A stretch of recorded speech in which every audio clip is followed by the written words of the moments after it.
Hello everyone, আসসালামু আলাইকুম। সবাই কেমন আছেন? আল্লাহর রহমতে আমিও ভালো আছি। তো যে দেখতে পাচ্ছেন আমাদের মিষ্টির কিছু অর্ডার আছে, তো আমরা এই চমচম মিষ্টিটা বানিয়ে নিচ্ছি।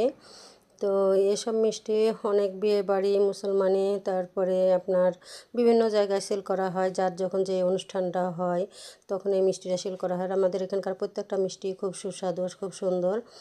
আর এই যে এখানে দেখতে পাচ্ছেন অনেকগুলা বুন্দিয়া ভাজা হয়ে গেছে। এগুলা কিন্তু রোজার বুন্দিয়া, এগুলা 5 গামলা আমরা বুন্দিয়া ভাজবো আজকে। তো বুন্দিয়াগুলো হেবি সুন্দর হয়েছে আর খুবই টেস্টি আমাদের এখানকার বুন্দিয়া। তো অলরেডি দেখতে পাচ্ছেন এই বুন্দিয়াগুলো ভাজছে। আগে আমি কিন্তু এই বুন্দিয়াগুলো আমি একাই ভাজতাম। তো এখন যেহেতু কারিগর আছে, আর তারপরে এই হাতাগুলো কিন্তু অনেক ভারী, আমার আর হাতে এখন সহ্য হয় না হাতে অনেক ব্যথা করে কাজ করে করে, মানে আমার জীবনটা একেবারে শেষ হয়ে গেছে এরকম অবস্থা।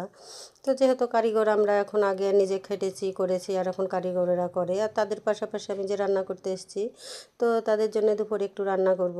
তারা একবেলা আজকে খাবে, খেয়ে চলে যাবে। তো কাজ যেহেতু আজ অল্প আছে, তো সবাই যদি আমার ভিডিওটা ভালো লেগে থাকে অবশ্যই লাইক কমেন্ট শেয়ার করবেন, আমার পাশে থাকবেন।